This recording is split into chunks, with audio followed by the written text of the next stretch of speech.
Assalamu alaikum Көкбөргө ормандары. Assalamu alaikum жылкы сүйүүчүлөр.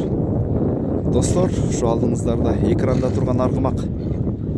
Ким тааныды ушул аргымакты? Тааныгандар барбы? Бул аргымак, достор, Барс деген аргымак. Буга чейинки атактуу Астаркул Табышев чабып жүргөн Барс деген тоор аргымактын ийнелеринен, ошонун линиясынан болот. Азыр биз, достор, Бишкек шаарынын Аккулат майданындабыз. Ушул аргымак жөнүндө толук маалымат берип тааныштырабыз. Бул аргымак былтыр акыркы жолу Кара Бура командасында, Кара Бура районунун Игилик командасында оюн көрсөткөн. Мынакей, достор.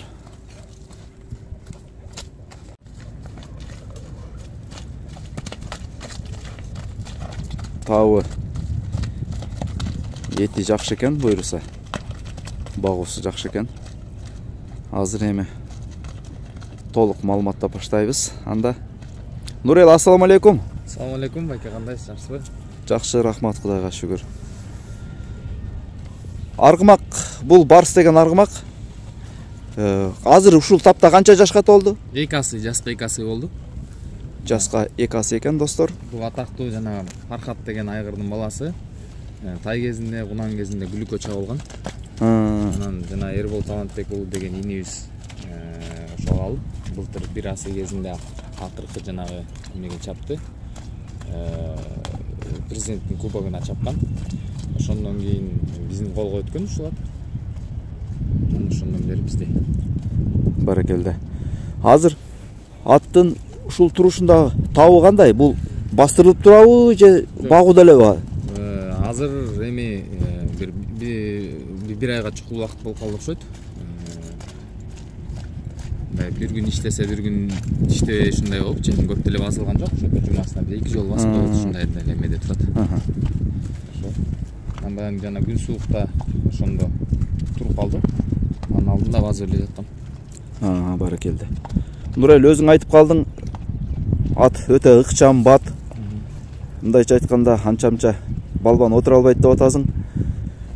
Эми бул Эрбол кубоктон кийин мындай чабылдыбы же мындай эле колдо эле турдубу? Биз бул ипподромго өзүбүзгө деп атайын чабылдып алганбыз бул атты. Анан ыкчамыраак болуп калды, сөзүн ачыгын айтканда. Анан ошондон биз көп чабылбай койдук өзүбүз. Анан ошондон кийин бир-эки өзүбүздүн улактагы оюндарга салып ошентип көрдүк. Бирок көбүнчөсү эле ушу багылуу деле турду. Баракелде. Бою канча бар? Өлчөп көрдүңөрбү интереске? Бою 1.58. 1.58 достор, карагыла. Казан улака, теке улака өтө ыңгайлуу, эми стандарт бой деп койсок болот. Анан эми баягы күлүктүн линиясы бар деп атпайсыңбы, Нурел? Бул эми арыштап чуркагандарга кирсе керек. Өзү негизи эле мындай жүрөктүү ат, аябай жүрөктүү ат. Додосу жана эмесин баары тең жакшы. Анан таза кандуу аттар жүрөктүү болот деген чынкен. Себеби дегенде өзүнүн энеси дагы күлүккө чабылып жүргөн, атасы болсо жана атактуу Фархат деген айгыр. Андан билесиздер, жана Астаркул чапкан барс деп чыгып калды эле го. Ошол барстан кийин иниси болгон үчүн барс деп коюлуп калган деп айткан. Анан биз эле атын алмаштырган жокпуз. Ушу барс бойдон эле калды. Баракелде. Анан мына колго кандай, Нурел? Кароого. Жаш балалар, мисалы үйдө ар кандай шарт болуп калат да, кээде аял киши караганга туура келип калат, кээде жаш балдар караганга туура келип калат. Мүнөзү аябай жоош. Мындай үстүнө мингенде эле өзүнүн өнөрүн көрсөтпөсө, колго аябай жоош, жакшы. Карай берсе болот. Тебип, тиштеп, андай ойноп кетмейлер, андайлар жок. Андай жок. Ушу мингенде эле эркелеп ушинтип калган болбосо, кооспоз ат да, ошондой болбосо. Ошол былтыр президенттин кубогуна кийин бир аз мындай нарында эми ар бир ат билесиз го, аяка барып келгенден кийин баары эле айтыштыш керек улактан кийин бир аз аттар. Аяктан келгенден кийин ошо бир айдай багып анан бул жака улакка оюндарга салып көрдүк. Жакшы. Баракелде. Эми позициясы мисалы чабуулдан сырткары кандай өнөрү бар дагы чабуулдан ылдамдыгынан сырткары? Бул урат. Бир атты бул байлап жүргөнгө аябай ыңгайлуу ат. Байлайбы? Байлайт. Анан додосу аябай жакшы. Додосу ошо көбүнчөсү биз могул жактан эме болуп калбасын деп көп деле додологон жокпуз. Дегенде ар бир жамаатты билесиз, аябай мындай эме оюн кылабыз да биз мындай. Сый оюндарды кылабыз дегендейчи. Ошон үчүн биз мындай додолоп деле көргөн жокпуз, бирок додосу аябай жакшы. Анча-мынча инчектер аламанга чаап көргөн. Анан өзүбүз ойлодук эми баягы Норузга жакын ушу командаларга болсо алып кетсе депчи. Ошондой максат кылып эле биз муну сатка чыгардык. Жакшы мындай эмесин баары тең. Баракелде. Анан жана улак эңгенде кандай чыгышы? Чыгат. Бат чыгабы? Бат чыгат. Бат чыгат. Эми үстүндөгү шопурга жараша го. Ооба. Шопуру жакшы боло турган болсо атты көндүрүп алат. Бул эми эки эле асы болгон ат. Өзүнө ылайыктуу болсо болот. Аябай мындай уга турган послушный дейт го, орусча айтканда, ошондой ат. Өзүңө ыкта алсаң, калып кетет бат эле. Буттары, кол бутбарында эч кандай айып жок. Баракелде. Кайтып кээ бир аттарды, күлүк аттар бутунан кеткенден кийин чыгарат го оймеденчи. Андай болгон эмес. Бул ошо таптаза боюнча, мынакей өзүңүздөр көргөндөй. Достор, биз казыктарын көрүп коелучу. 4 казыгы.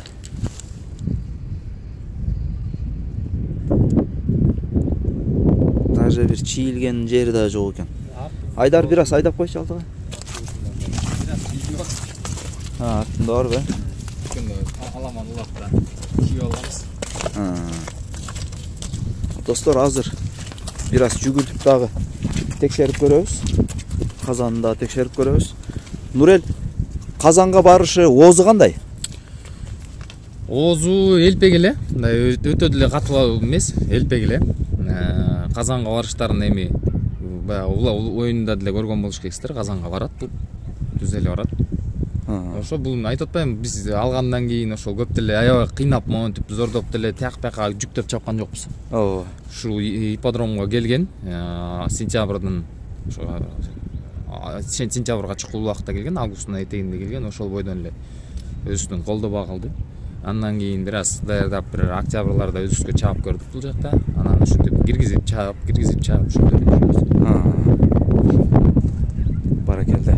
Айдар, анда бир өтө алыстабай бир жакшылап чаап бир казанга дагы көрсөтүп койчу өнөрүн, а?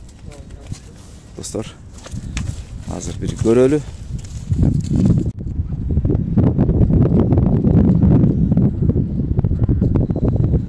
Мынакей достор, казан улака, теке улака, лейлек улака кыскасы.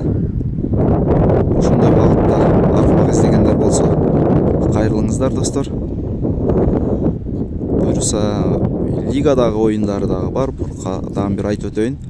Кара Бура районунун ийгилик командасында Эрбол деген жигит ушул аргымак менен оюн көрсөткөн.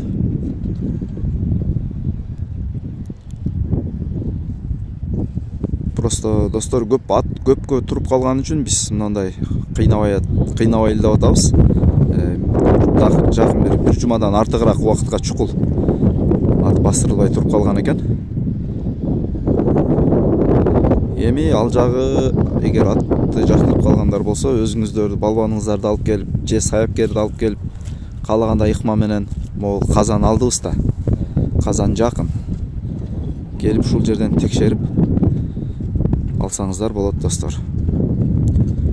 Мынакей жашы дагы өтө жакшы. 2 асыйга эми жазда толот буйруса. Бою стандарт 1.60 пилус, минус пилус 1.58. Ден соолугу жакшы, ичим жеши жакшы достор. Ошо аттын эң башкысы жегени. Жеген ичкен аябай жакшы. Баракелде. Мен ошо 1000 көргөндөн 1000 уккандан бир көргөн артык достор. Келиңиздер, көрүңүздөр. Мынакей биз кандай маалымат айтылбай калды билбейм. Мен описанияга эсин номерин калтырам. Балким биз айтпай калган, сурабай калган маалыматтар болсо, ошол жактан кайрылып сурасаңыздар болот. Анан Нурел, аттын баасын канча коебуз? Баасын эми өтө деле кымбат эмес, ошо келишим түрдө эле сүйлөшөбүз. Ошо келип көрүп жактырсын.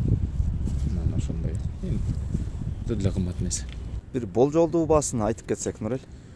Эми болжолдуу баасы өтө деле кымбат эмес байке. Ошол өзүбүзгө эметип бир $5000 ушу тегерегин сурап атабыз.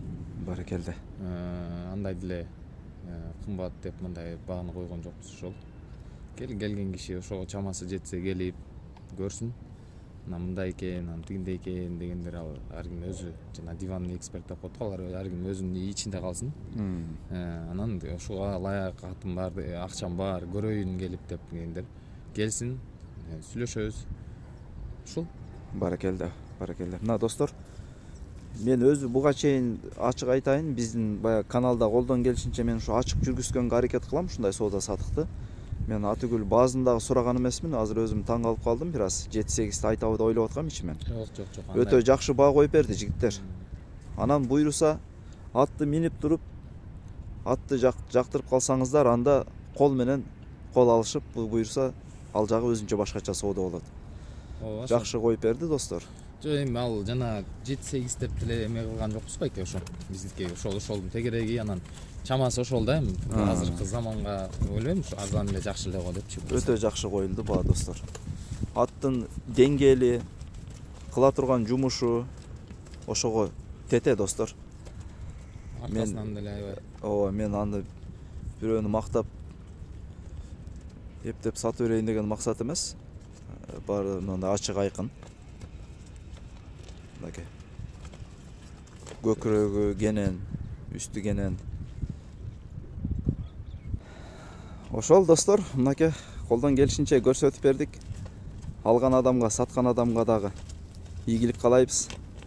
Алган киши жакшылыктарга минсин, саткан кишиге акчасы насип буйрузун достор.